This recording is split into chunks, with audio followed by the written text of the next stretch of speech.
Hi all my patrons, thank you for tuning in. I'm your instructor Joy. Let me first play a tune for you.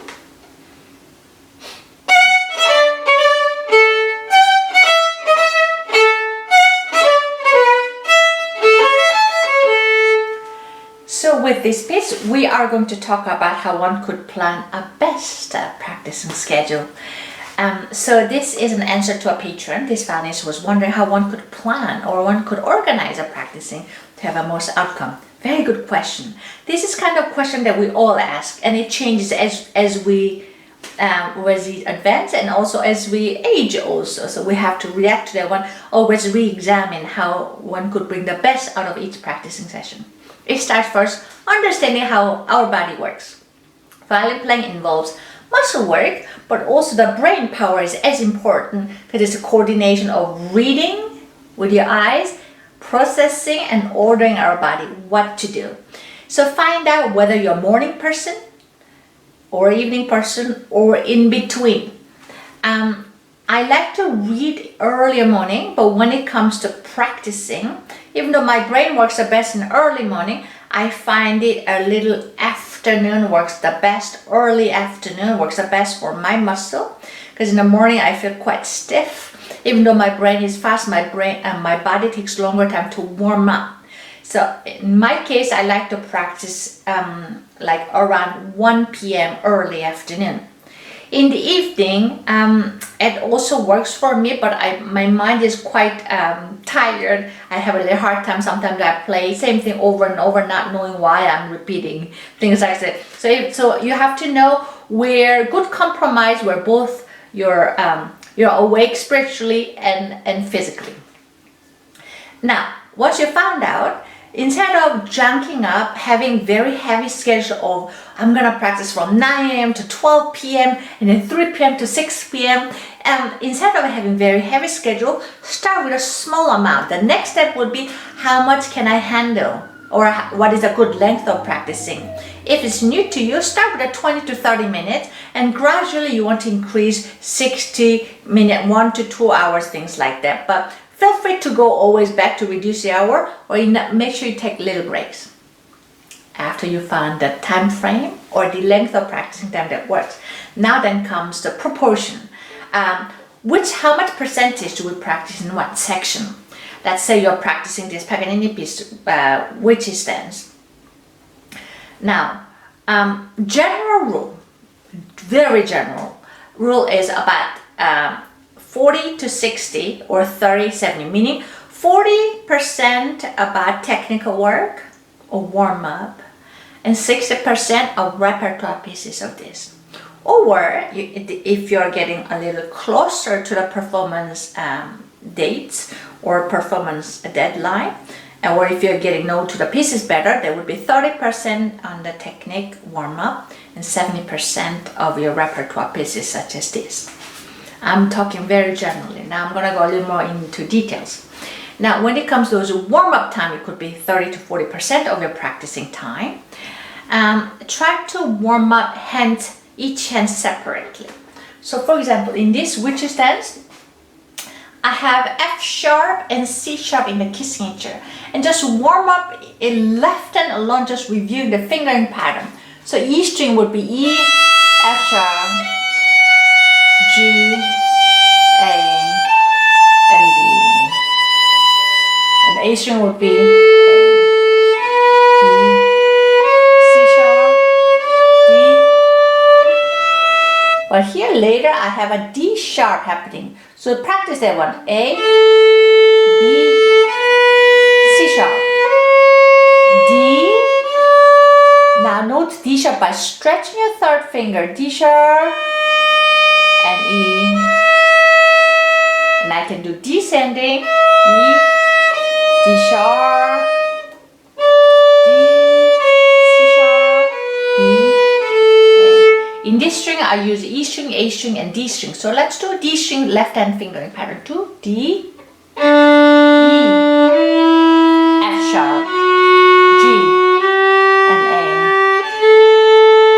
So we know left hand fingering pattern. You could of course repeat each string a little more. Then now comes a right hand warm up. Now So as you notice, there are different kind of bow stroke. It first starts, sorry. So this one, and then we have, those are two kind of bow stroke that happens a lot, which is should be warmed up or should practice separately, and you use it as a warm up. So which was long down bow, we stop it and then make it very short down bow and change to up, down, up. Stop it and then very quick up and down, which we call it unofficially hooked bow.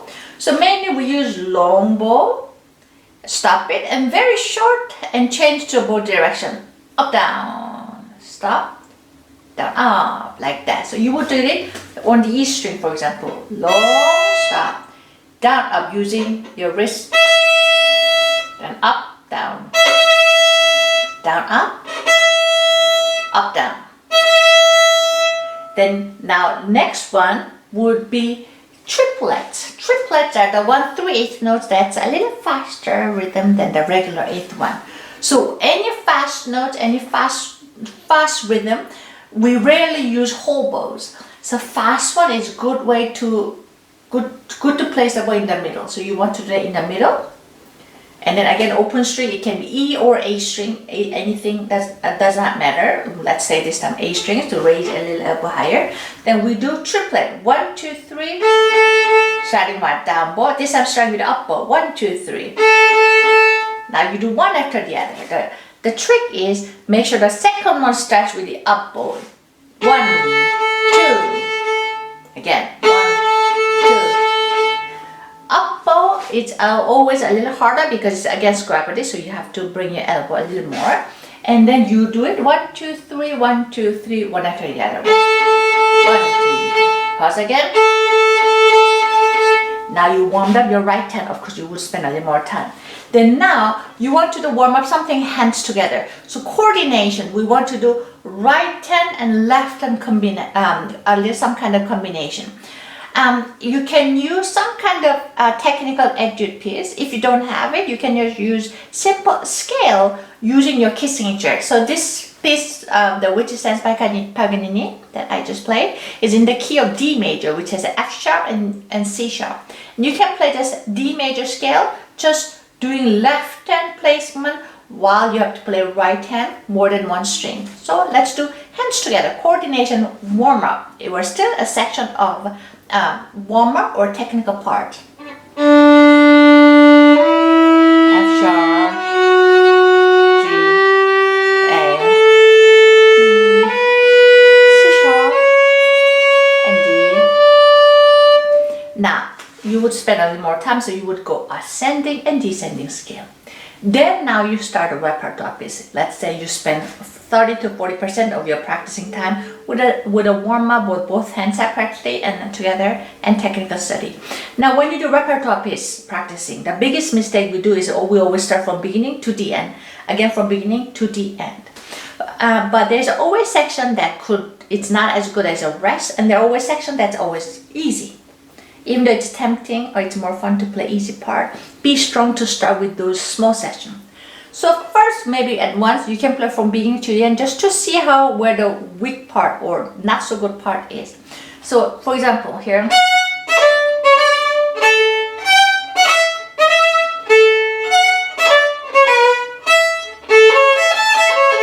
But let's say there's a transition from this rhythm with those session, which is line 2 or measure 1, 2, 3, 4, 5, measure 5 to 8, things like that.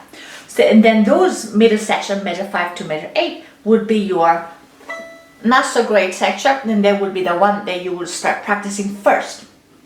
Now, you need to also simplify so that the technical study is more efficient. Instead of playing hands together, see if you can do only bow without left hand. You can also hold that one using only one string. I am playing from measure 4, 5, 6, 7, measure 4 to measure 5 to 8 on the same string, using the same rhythm but without left hand.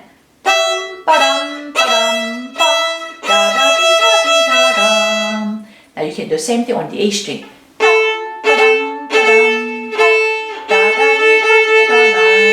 All we're doing is we're working on the bow speed and bow weight and also bow distribution exercise, solely focusing on the right hand. Therefore, you can give more attention.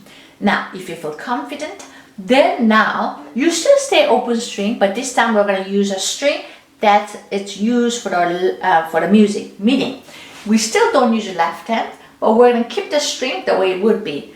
Dum, ba-dum, ba-dim, la-da-dee-da-dee-da-dum. But let's say that triplet part we're a little confused. Then practice only that one. Da-da-dee-da-dee-da-da. Still not working? Then slow down. Da-da-dee-da-dee-da-da. A little confused. Then stop it where it's a difficult. Da-da-dee. Pause. Now focus on upward. Da-dee-da-da. I'm always singing so that I know which string it is. Again. Da-da-dee. Adjusting elbow height. Now if you feel comfortable, then you start applying your left hand. Again, we're starting the hardest part. Remember this one? That was hard. Then now you start with that one. With the left hand, also pausing. Pausing it. Rule of thumb, left hand almost always goes before right hand. So as soon as you stop, as soon as you're done with the previous note, place the left finger as quickly as possible at the end of the previous note, like this. I'm already placing third finger. I'm already lifting. When you pause it, sometimes we just freeze and stay there, but actually pause or taking breaks should be used to prepare the next notes. So here, sorry, third finger on, lift up. Then your left and right hand learn how to adjust that one, and then when you play together, your muscle should remember how to prepare earlier, therefore it will be more smooth. Sorry. If you feel like it's not quite there, then slow down.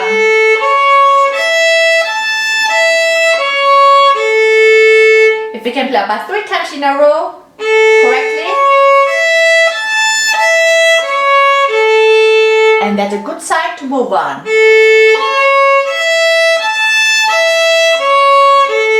Then try a little faster. And again, if you can play 3 times in a row, that's a good indication that this session is good.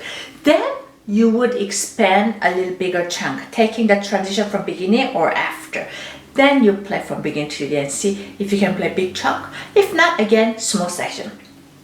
Now, one thing, another rule of thumb, try to avoid too many times from beginning to the end, but rather work on the small section, including the transition, not just this part, but a little covering from earlier or before and after, and having the overlapping part so that when you play together, you have practiced already those transitions. Yeah, I hope this gave you some ideas. I hope you can use that when you're practicing. Thank you for watching, and thank you again for all your kind support. I wish you all happy violin playing. See you again. Bye bye.